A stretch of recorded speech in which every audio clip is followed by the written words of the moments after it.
Before you dive into this emotional story that touches on important issues of justice, kindness, and forgiveness, we want to ask you to support our channel.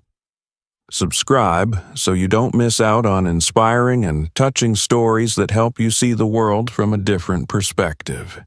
Your support is very important to us. And now, let's start the story. The noise of the city provided a familiar backdrop, mingling with the honking of cars and the murmur of people's conversations. Police officer John Stevens lazily surveyed the streets from the window of his patrol car. It was one of those shifts when everything seemed routine. He had time to grab a coffee from a nearby diner, talk to a colleague on the radio about a recent soccer game, and glance at his watch a few times, counting down to the end of his shift. The weather was clear, and there were no surprises. John was used to minor incidents, a stolen bicycle, a complaint about loud music. He often told himself that his work was important, even if it sometimes seemed monotonous. On such days, he felt like an almost invisible observer of the city's bustle. However, something was not right today. The radio station was playing short reports of strange activity in the neighborhood. Just teenagers prancing around, John thought, as he always did in these situations. He didn't pay much attention to it, but the feeling that something was about to happen did creep into his subconscious. Patrolling the neighborhood, John noticed a young girl walking along the road. She was dressed modestly, but there was tension in her movements, as if she were hiding something. John squinted his eyes. This is it. It ran through his head. This could have been another routine check, but somehow his intuition told him this was the beginning of something bigger. John Stevens turned the patrol car toward the sidewalk where the girl was walking. Her gait was normal at first glance, but something in her movements betrayed an underlying uneasiness. She turned around, as if checking to see if anyone was watching her. To John, it was a signal. Too often it was little things like this that led to the discovery of something bigger. The girl looked to be about 17 or 18, dressed in simple clothes, but her backpack seemed unusually heavy. John decided to stop her. Perhaps it was a simple ID check or a conversation to make sure she wasn't breaking any rules. Turning on his flashing beacons, he parked the car and headed toward her. "Hey, wait a minute," he called out to the girl. She turned around. There was not fear in her eyes, but rather a mixture of fatigue and hidden anxiety. She froze, clutching the strap of her backpack. "Are you all right?" John asked, trying to speak calmly but firmly. "Yeah, it's fine," she answered briefly, trying to avoid eye contact. John sensed that there was something more behind that short answer. His professional experience had told him that this kind of wariness did not usually arise without reason. "What's in your backpack?" he continued, trying to pick up on the slightest change in her behavior. "Just books. Does it matter?" replied the girl sharply, taking a step back. This alarmed him even more. The girl began to look around as if searching for a way out. John took a step forward, holding out his hand to stop her movement. "Wait, I just want to make sure everything's okay," he tried to reassure her, but at that moment the girl jerked to the side. His instincts kicked in instantly. He reached for the stun gun, deciding it was better to stop her now than to let the situation get out of hand. But inside he was still fighting himself. Why was she so scared? What could have been in her backpack? One push, and the girl fell, her body collapsing on the sidewalk. It should have been a routine arrest, but at that moment everything changed. The crowd of passers-by froze, watching what was happening. Someone started filming on his phone. John felt a chill run down his spine. He didn't understand why this detention had caused him so much inner turmoil.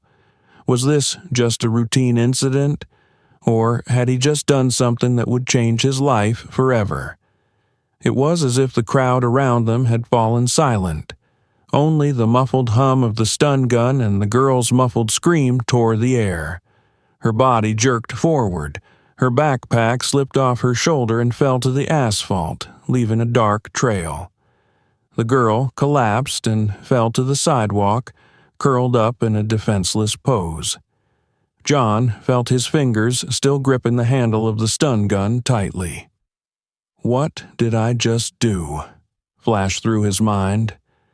A second ago, he'd been sure he was acting according to protocol, but now he felt something had gone wrong. The crowd began to come alive. People pulled out their phones, capturing every moment. Someone shouted, "It's a baby! Are you out of your mind?" "She didn't do anything," another voice echoed. John tried to keep the confidence in his gaze. "I was doing the right thing. I was protecting order," he repeated mentally, but his heart was beginning to doubt. He stepped closer to the girl, who was breathing heavily, her shoulders shaking weakly. The girl's eyes were full of tears, but not tears of pain, tears of humiliation and fear. "Are you all right?" he asked, trying to sound calm, though his voice shook. She didn't answer. Lying on the cold sidewalk, she only wrapped her arms tighter around herself, as if trying to protect herself from the world. Her backpack lay nearby, slightly open. There were books peeking out of it, worn textbooks and notebooks. John felt his stomach clench. The crowd continued to gather, people staring at him judgmentally. At that moment, the words of his mentor from the police academy began to echo in John's ears. "First and foremost, we protect people, not scare them." A wave of doubt rose inside. Perhaps he had been hasty. Maybe the situation wasn't as dangerous as he'd thought. John looked at the girl again. She began to rise slowly, struggling to raise herself on her elbows. Her gaze, full of anger and pain, pierced him. He realized that he couldn't take it back.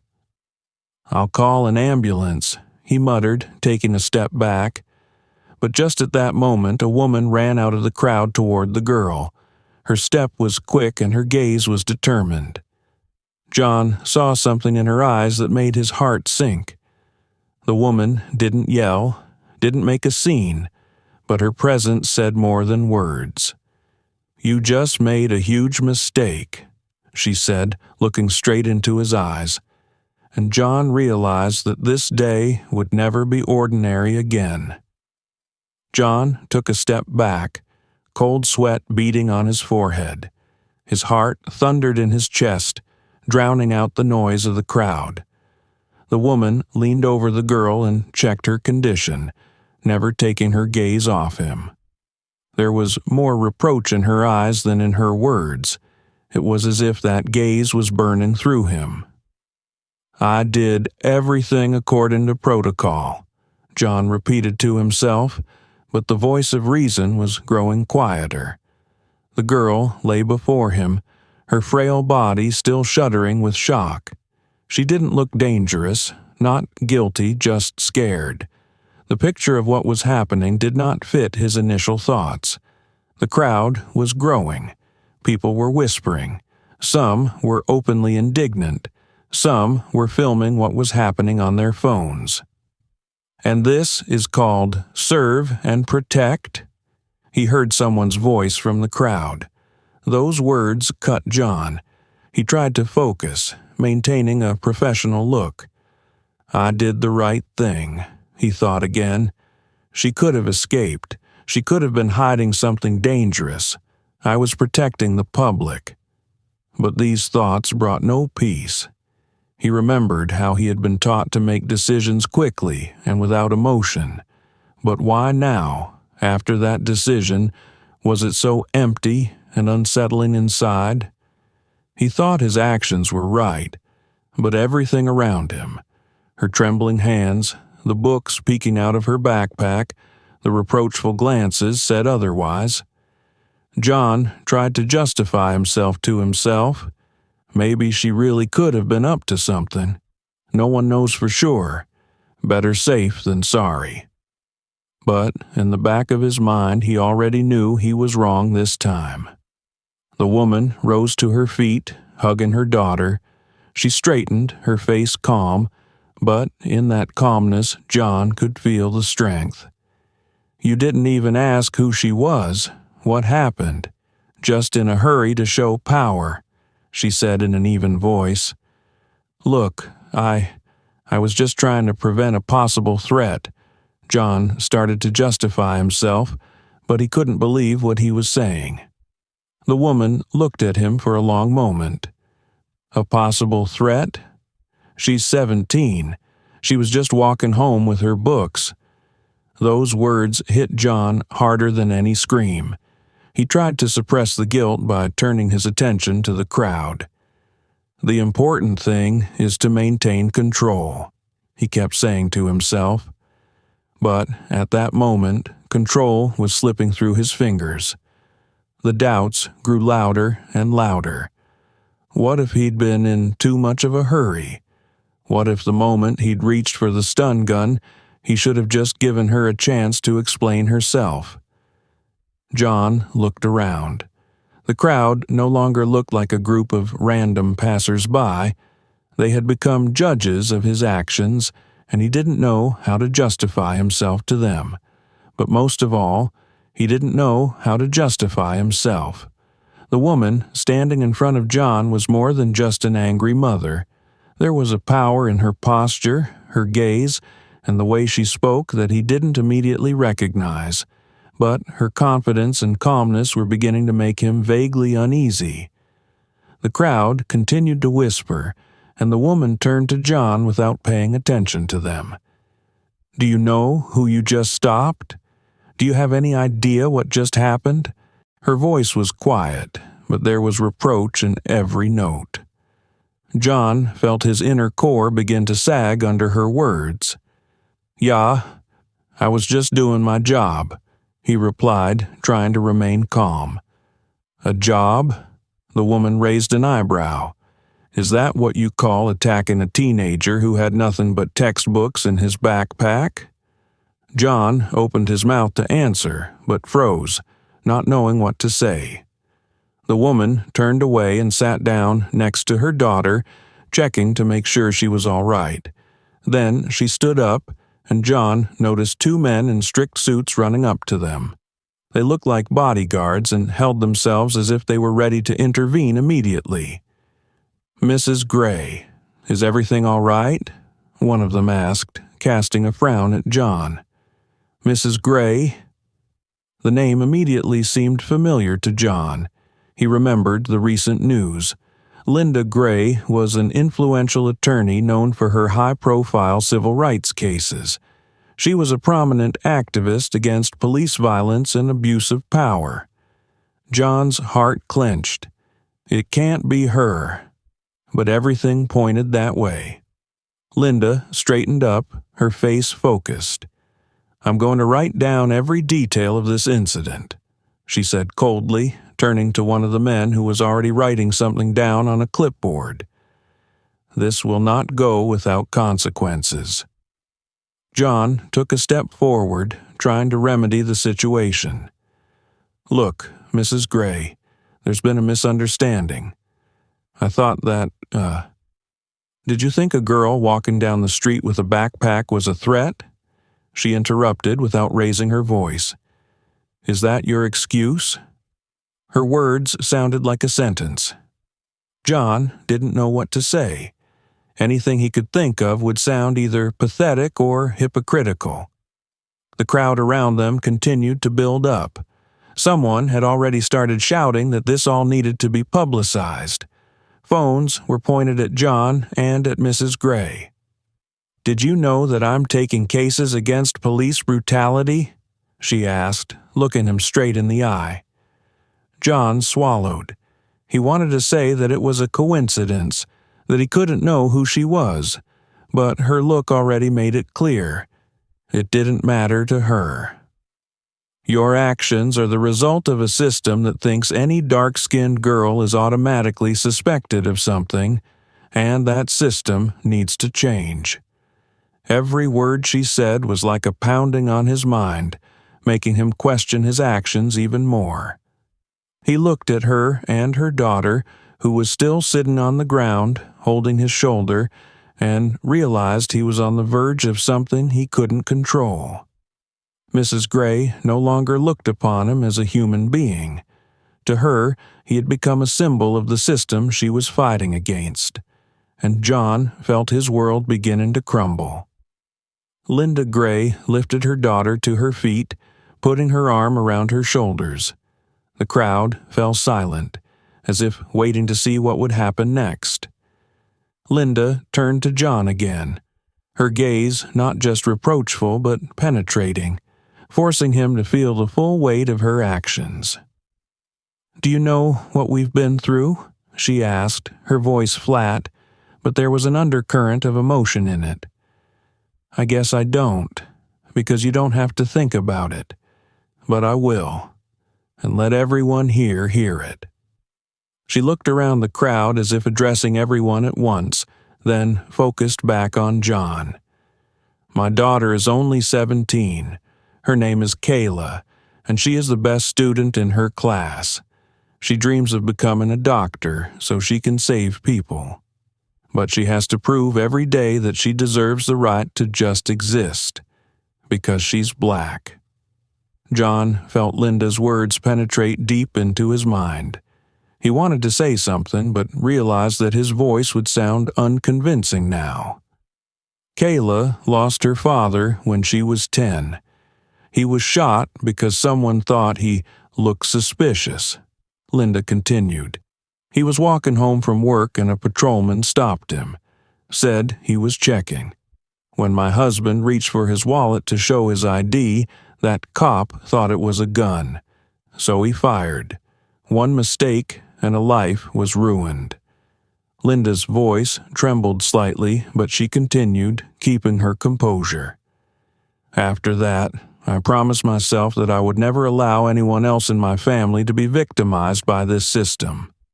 I studied, I fought, I petitioned, I went to court, but apparently it's not enough. Today, you proved that it's still going on." John stood as if chained. It seemed to him that Linda was describing a world he hadn't noticed, a world where every step for her family was accompanied by fear. Would their next mistake or innocent movement be perceived as a threat? "You attacked a teenager today, a girl who was just coming home from class," Linda said, "not because she did anything, but because in your mind it was justified. And you know what? She'll never forget that moment, and neither will I." Kayla said quietly, "I didn't even say anything because I knew that if I got defensive it would only make things worse." John felt a wave of shame come over him. He didn't see Kale as a threat. He saw a reflection of his own prejudices, which made him act thoughtlessly. His action had been based not on facts, but on his perception. And now he stood there, realizing the gravity of the consequences. The crowd began to chatter approvingly, cheering Linda on. Someone said, "This is wrong. It should belong in court." John realized that this story had already gone beyond a mere incident. It had become a symbol of something bigger. Every word Linda said made him dig deeper into his own mistakes. Not only had he hurt the girl, but he was a reminder of the injustice her family had fought against for years. He could make no more excuses. For the first time in his many years of service, he felt like an aggressor rather than a protector. The crowd around them was still whispering, someone shouting something, but Linda Gray remained focused. Her voice cut through the noise, silencing everyone. "Listen to me, officer," she began, looking John straight in the eye. "This isn't just about us. It's not just about my daughter. It's about what you just did and what it means to the thousands of people who live with it every day." She took a step forward, her confident gaze making John involuntarily tense. "Do you think this was a normal work moment? That you were doing your job? But you know what I see? I see a system that says, you don't need to listen, you don't need to think, you don't need to understand. Act as you see fit, even if you're wrong." John couldn't look away. Her words were hitting his mind, tearing him out of his routine. He wanted to object, to explain himself, but he couldn't find the right words. Every day, someone like you decides, that person looks suspicious because he doesn't look like me, because he has a different skin color, because he's dressed differently, because he was just in the wrong place at the wrong time. And it ends up hurting every time. You have no idea what it's like to live with constant fear. She looked again at Kayla, who stood nearby, silently wiping away her tears. "You see her, officer? That's not a criminal. It's a child. She was coming home with her books, but you saw her as a threat. Why? Because she's black? Because you couldn't stop and ask her how she was feeling? Because it's easier to pull the trigger or the taser button than to show a little understanding?" John felt his throat constrict. He wanted to justify his actions. "I didn't mean for it to come to this. I was just trying to prevent a possible threat." But Linda's words drowned out his inner voice. "It's not just about you," she continued. "It's about what you represent. Thousands of people face this every day, and when they're stopped, humiliated, thrown to the ground like my daughter, they lose faith. Faith in being seen. Faith that someone will protect them." She paused, her voice a little softer, but it made the words sound even stronger. "But you know what the worst part is? Your mistake today could be a lesson for you. Or it could be another incident that no one will remember. It's up to you to decide what happens next." John stood in a daze. His confidence that he was acting within the law, that his job was to protect, was shaken. He didn't see himself as part of the system Linda was describing, but looking at her daughter standing before him, he began to realize that her words were true. I'm sorry," he finally said. Linda looked at him carefully. "I don't need your sorry," she replied. "I need change. Not for me. For her." She pointed at Kayla. "We've already taken her father away from her. We're not going to let the system take away her faith in people." Those words were the final blow. John realized that he couldn't forget this conversation. It had changed something inside him. Forever. The crowd around them began to grow louder, many expressing outrage, some demanding punishment for the policeman, others filming what was happening on their phones. But Linda Gray raised her hand, gesturing for silence. There was no more anger in her gaze, only weariness and some deep determination. She turned to John, who was standing as if he'd grown into the ground. Her daughter, Kayla, clung tighter to her mother, still trembling, but now from emotional shock rather than pain. "Officer," Linda began. Her voice sounded softer than before, but every note was still full of power. "I could demand that you be fired. I could have sued you. I could turn this incident into headlines that would destroy your career. I have the resources to do that. But you know what? That wouldn't change the core of the problem." John looked up slowly, his eyes meeting hers. Her calmness was even more powerful to him than the accusations he'd heard before. It was disarming. "I'm not going to destroy your life," Linda continued, "because there's already too much destruction in this system. Too much anger, too much fear. You're wrong, officer, and that's obvious. But I believe that everyone is entitled to a second chance. Even you."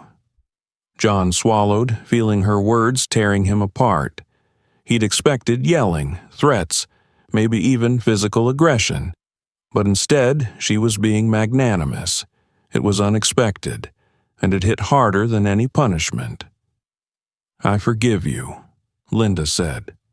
Her voice grew quieter, almost intimate, but every person in the crowd heard the words.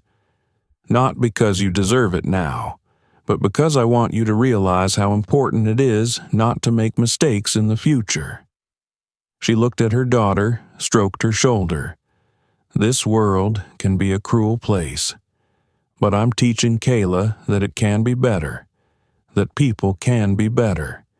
Even when we're hurt, we should try to forgive.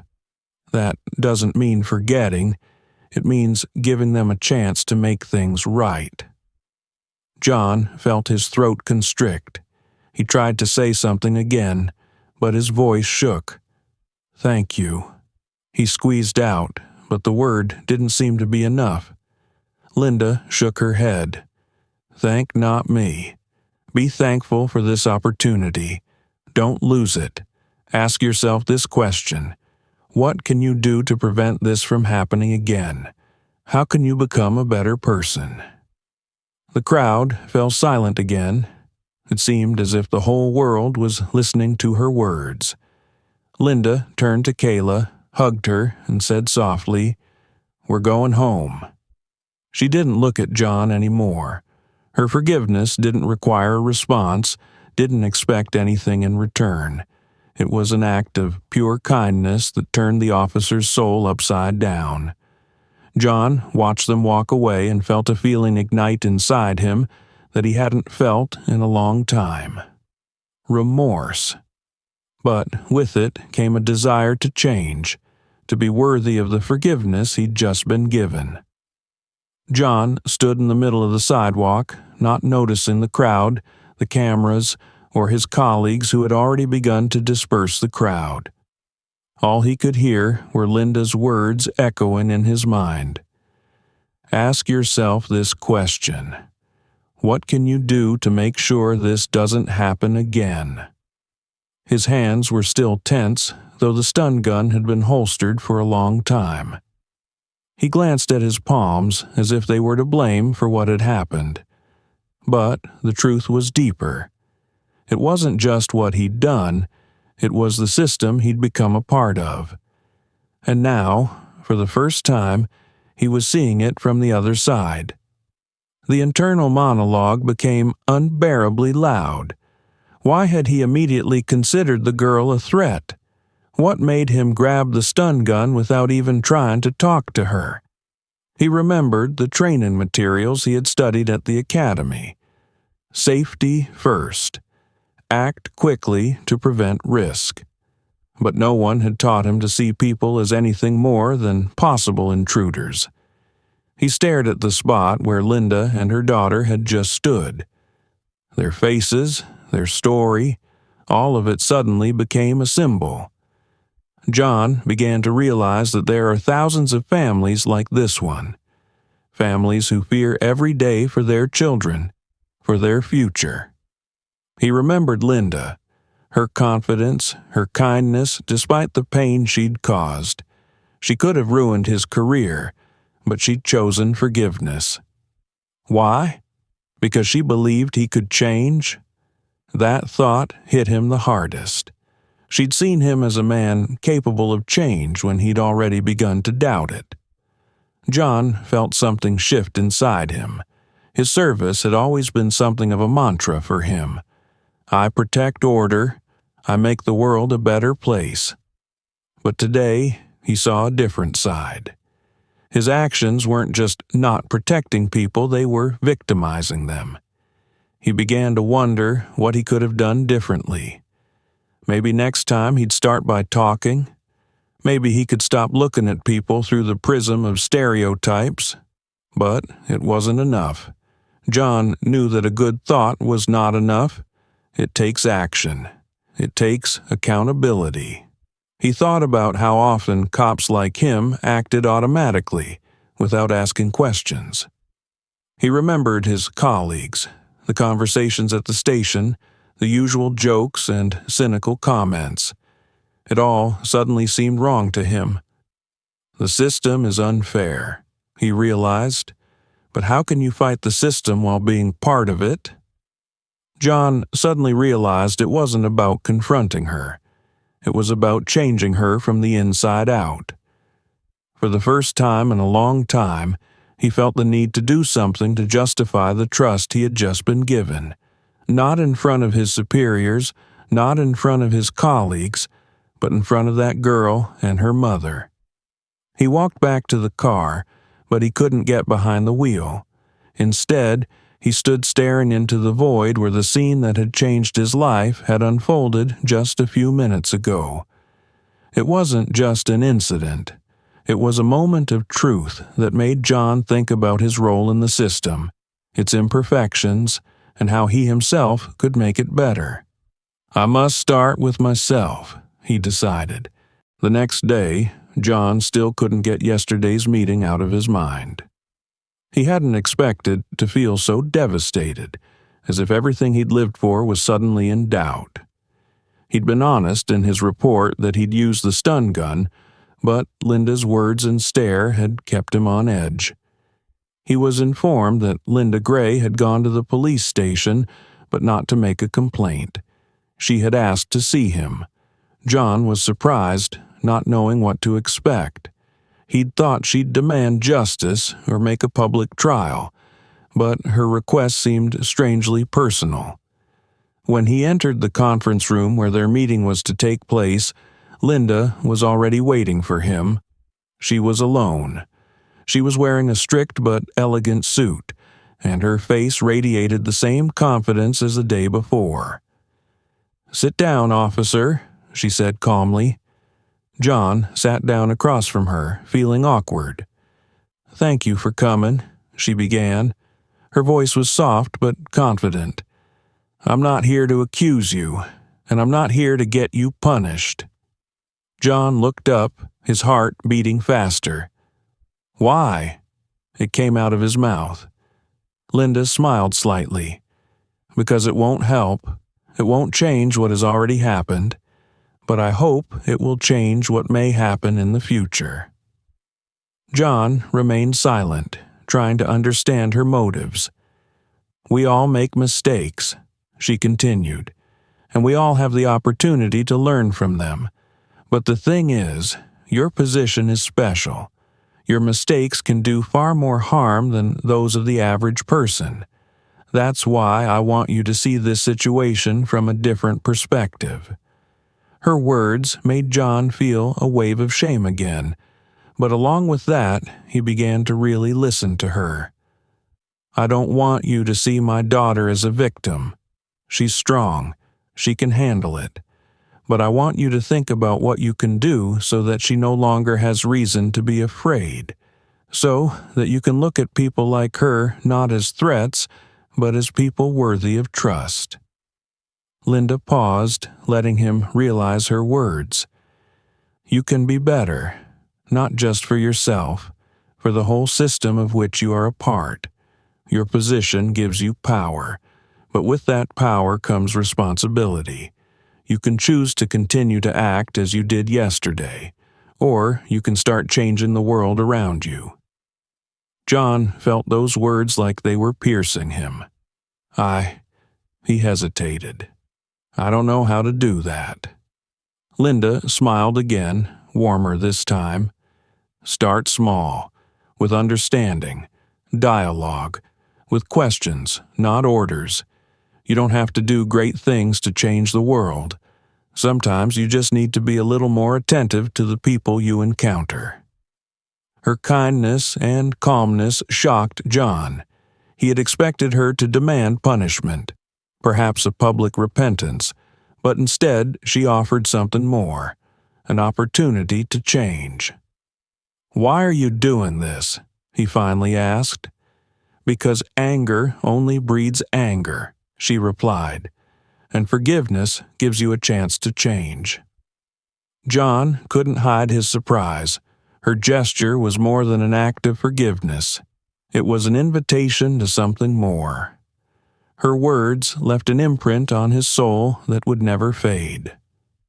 "Thank you," he said quietly. "I don't know what else to say." "You don't need words," Linda replied. "Just do it. And remember, you have the opportunity to be better." She stood up, signaling that the conversation was over. John sat for a few more minutes, looking at the closed door. He felt different.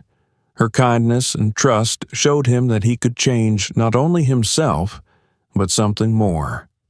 Her belief in the possibility of change was the beginning of something new for him.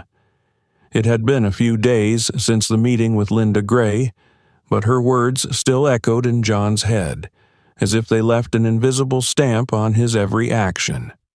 His work schedule remained the same, but John was no longer the same. Everything he saw around him seemed different now. Patrols, conversations with colleagues, even small conflicts on the street. It was as if everything had taken on a new, deeper meaning. That evening, sitting at his desk in his empty apartment, John picked up a piece of paper and a pen. He wrote out a few words that became a new challenge for him. How can I become a better person? Linda's question, her belief in change, her willingness to forgive, all spurred him into action. The next day, John began searching for answers. He turned to his superior, Captain Rogers, a strict but fair man who always supported the development of his subordinates. "Sir," John began, a little tentatively, "I was wondering if we have programs to teach nonviolent interaction?" The captain looked at him in surprise. "You're the first person to ask that question, John," he said, crossing his arms over his chest. "What made you do it?" John wondered if he should tell him everything, but then decided to be honest. "I made a mistake recently. I used force where it could have been avoided. It made me think about how I work and how I can change my approach." Rogers looked at him with interest. "It's good that you realize that. We have conflict de-escalation classes. I can sign you up for the next class." "Thank you, sir." From that moment on, change began. John devoted his free time to learning nonviolent communication techniques. He attended trainings where he learned how to recognize signs of anxiety in people, how to approach those who were under stress, and, most importantly, how to listen. One of his first lessons was a training session where the concept of active listening was discussed. The instructor said, "People often act aggressively or shut down because they feel threatened or distrusted. If you let them know that you are there to help, not threaten, it can make all the difference." John remembered looking at Kayla, her trembling hands, her eyes full of fear.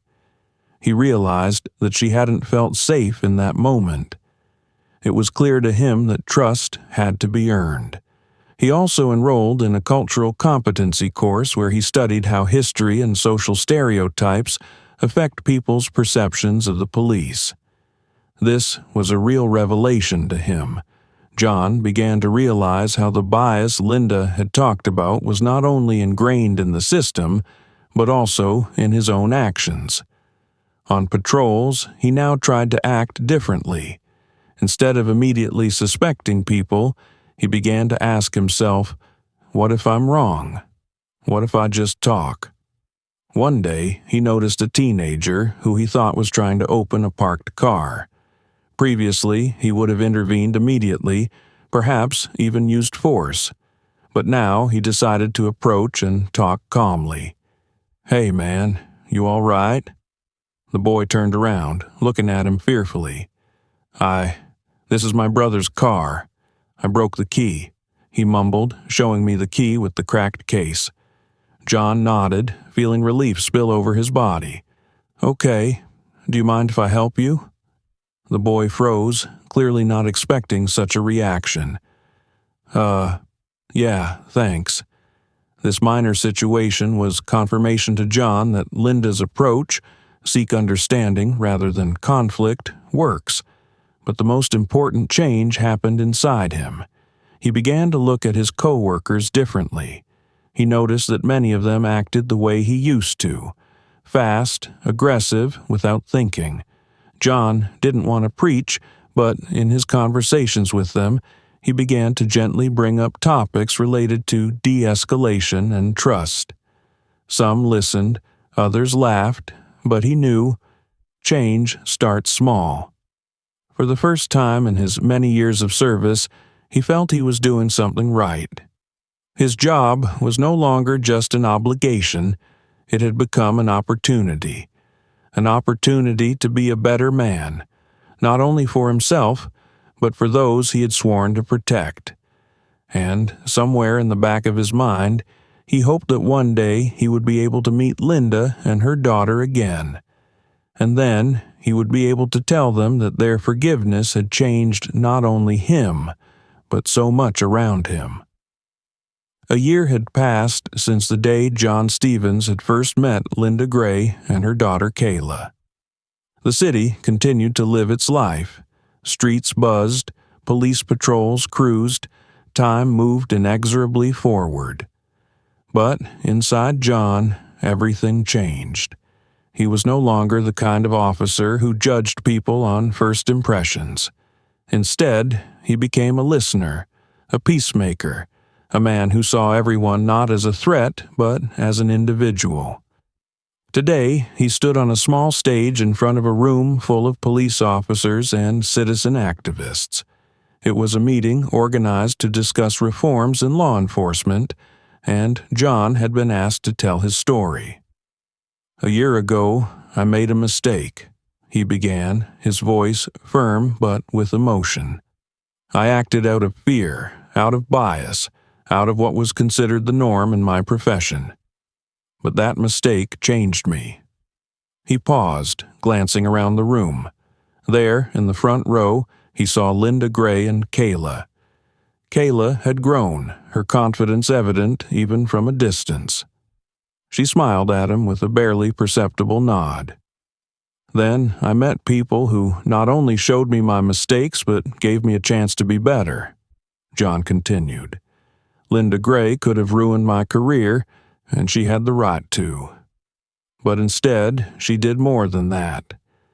She offered me the opportunity to change myself and the world around me." There was silence in the hall. John's every word sounded like a confession, but also like a lesson for everyone who listened to him. "This encounter taught me that kindness is stronger than anger.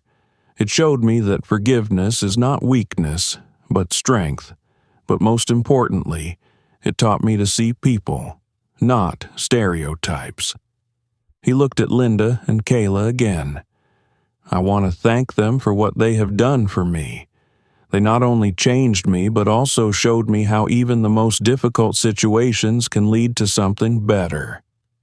John took a deep breath and finished. "We live in a world full of injustice and pain, but each of us can be part of the change. We can start small, with kindness, with a desire to understand each other, with a willingness to learn. It is not easy, but it is possible." The hall erupted in applause. John felt the weight of the past lifted from his shoulders. He looked at Linda, who nodded again, smiling. After the speech, Linda approached him. "You made it," she said quietly. "It's thanks to you," he replied. "No," she smiled. "It's because of your choice." Kayla shook his hand, her smile genuine. "Thank you for being who you are now," she said. John felt proud and grateful. This moment was the end of one journey and the beginning of another. The story of John Stevens, Linda Gray, and Kayla was not just a lesson for him, but for everyone who learned about it. It reminded people that even the darkest moments can become a source of light if they show kindness, sincerity, and a willingness to change. Sometimes one gesture, one word is enough to change not only one life, but the world around you. Friends, how do you feel about this story? Write your thoughts in the comments. We really want to know what you think. Perhaps you too have experienced injustice or racism.